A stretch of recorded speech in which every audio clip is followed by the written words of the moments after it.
welcome back to the Garden with Joy and Holly radio show. Thank you for being with us today.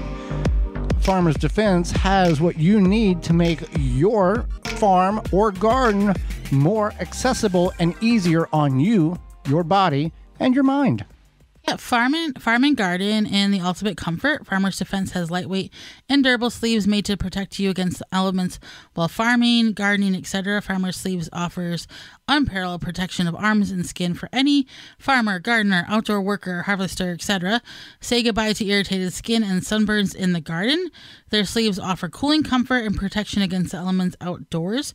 An alternative to thick clothing, Farmers Defense is made of wicking material with UBF protection factor of 50 plus to protect you from the allergens and scratches. To find all of their great products and more, visit farmersdefense.com. Whenever you go to the garden center here, whether you've been there now or you're going to make a trip there to get the plants that you intend to plant in your garden, some of them, maybe all of them, there are some things in which you need to be aware of before you start grabbing plants because they're pretty and put them in your cart. We're going to talk about vegetables and flowers for that matter and perennials. So, Holly, the first thing you do not want to do at a garden center, and we've all done this, including us, is buy those sad or discounted plants because you think you're a plant magic whisperer. Right. It's 92% off. It's 3 cents, and it's not, no. No, it might live, but it might not. So, yeah. It's not worth the effort. I just would not, and when we say sad plants, we mean like you're trying to be Captain Save the Plant. It's June 15th. The tomatoes, it's 2 foot in a container, and 2 foot in a 2-inch container, and it's gotten berries on it. Right. So, yeah, that's one thing is that we also suggest is not to buy plants that have vegetables on them already. So, like, do you know why the plant has vegetables? It's stressed. It's stressed. Yes. It's going, I'm going to die. I need to reproduce. End of story. Yeah. And you'll see these. And I worked for a company that stocked garden centers many years ago.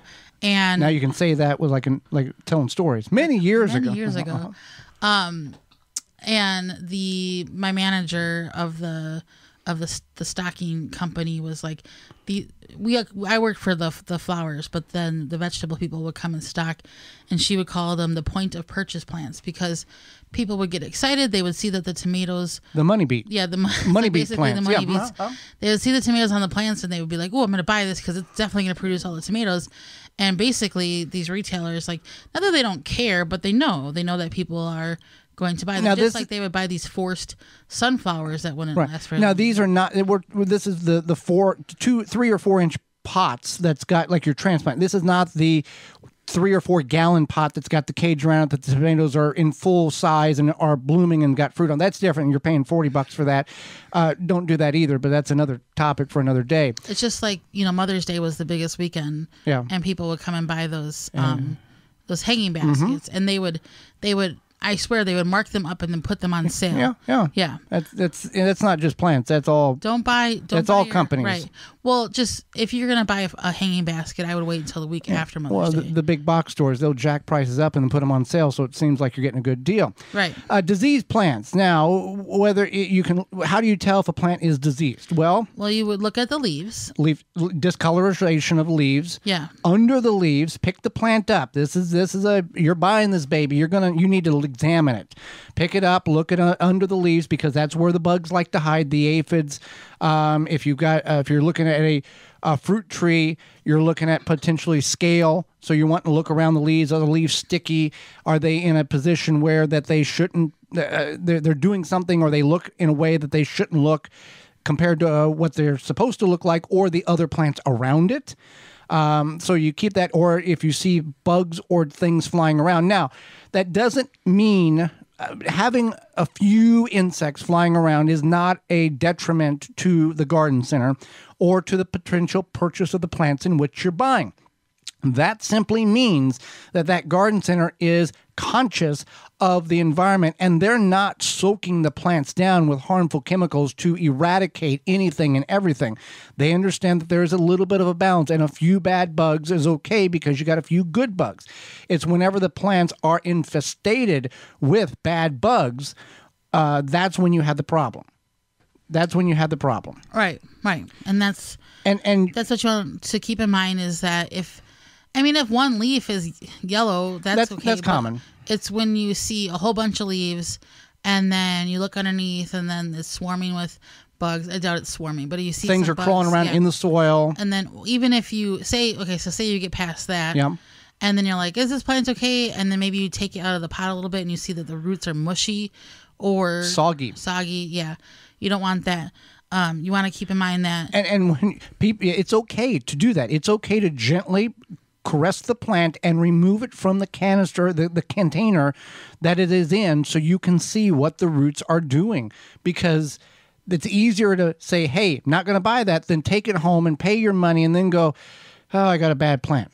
Now, do keep in mind that say you do buy a plant and it doesn't work out for you, not that you don't have space or something, you should definitely be mindful about how much you're buying. But like, for example, we returned, what was that, asparagus? There was an independent garden center. This was, I can tell the story, many years ago. And we had... It was like 3 years ago. No, something like that. We had bought 10 asparagus plants, the crowns. And we had planted them because we know what we're doing. And we did a whole thing and nothing grew. A month went and came and nothing happened. So I started digging them up. Out of the 10, 3 of them had actually started to sprout. Whenever you got, you still had to dig down quite a bit. So we dug them all up. Holly called that garden center and they're like, oh, just give it more time. Well, we don't like to use this card, but there's times in life where we have to use, we all have to use a certain, card in order to explain who we are. And Holly said, the person there said, well, you probably don't know what you're doing, something to that nature. And you said to them, I have a national garden talk radio show. I know how to plant asparagus. Instantly, the person on the phone said, okay, we'll bag them up, bring them in. We'll give you a refund for them. I don't know, if it's because they thought that we were dumb and not experts. And then supposedly they didn't take returns or something. They didn't want bad press. Like we were going to talk a bunch of whatever about them. But we don't like using that card. I mean, we know what we're doing, but we don't want to gloat that and go, hey, we're this. You need to, but that's what we had to do. And we've all had to do that in certain aspects of life anyway. Right. So another thing you want to avoid at the garden center is anything that is you can direct sow. Oh, yeah. Yeah. This is big in the last 5 years. Yes, this is big. You'll see carrot starts. You'll see what's another corn, Oh, green corn. beans, cantaloupe, watermelon. What other? Didn't we start corn and then transplant? We tried. It's just easier to start it in the ground. We tried it to attempt to see what would happen. That's right. Yeah. But you see cornstarch, you see watermelon, cantaloupe, squashes, and then radishes and carrots. Radishes take 30 days. Carrots take 60 days. You don't transplant those things. You disturb the roots. Beets, okay, you could do that, but it's easier just to put it in the ground. But these garden centers purchase these seedlings from a manufacturer because they know they will sell because of, quote unquote, the convenient factor. So you go and buy a cup full of green beans, and typically by the time you get to the garden center, the green beans are not in good shape to begin with. And there's 4 or 5 in a 4-inch pot, and you get them home and you try to transplant them and tear the roots apart in order to get them. And out of the 5, you get about a half of one to grow. And you've paid $4 or $5 for this canister, and you get frustrated, and you're like, I'm not doing this anymore because I killed plants. Right.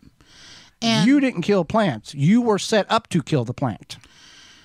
Pretty much. It's not your fault. Now, if you somehow come upon this and you know that you shouldn't buy these plants and you do it, then that's on you. But now that we've told you, you know better. Another one is that dehydrated plants. What I mean is that you go, this plant looks okay, but the soil is drier than the desert, and you kind of question when the last time it was watered. I mean, it would probably be okay, but then once you water it, it could possibly go into a shock. Yeah. So a good garden center will keep plants hydrated all the time.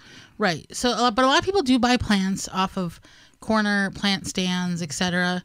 Know the source. You want to think about that.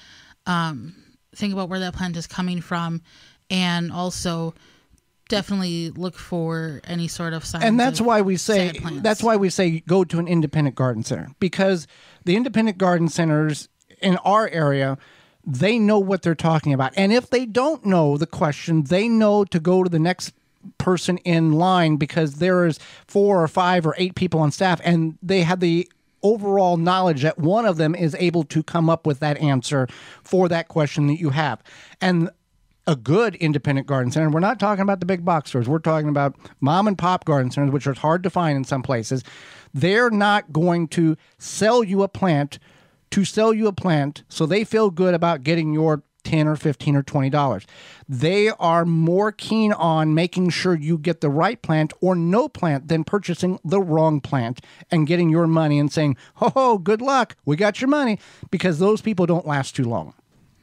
Absolutely. And that's the thing, is just keep in mind that those local independent garden centers are important to keep around, because they do keep the economy going. They employ people who know what they're talking about. They might be a slight bit higher than the back box store, but you're paying for that knowledge. Like, they're not bringing Jim Bob over from Paint to come sell you some carrot seeds. Yeah, because he knows at 5 o'clock he's out whether you buy the carrot seeds or not, and he could care less whether you buy the carrot seeds or not, or she or whomever it is. And then come, after growing season, they're going to go back to the paint. But that's why the independent garden center might be slightly higher, but you get the you get the knowledge, you get the respect, you get treated like an actual person, not a number. Absolutely. Well, Holly, talking about numbers, it coming this spring here, we're going to have a lot of, if you don't take care of it now, a lot of problems with your garden and your lawn because of those Japanese beetles. Right. So with spring just around the corner, it's time to start thinking about controlling beetles and grubs in your garden and yard.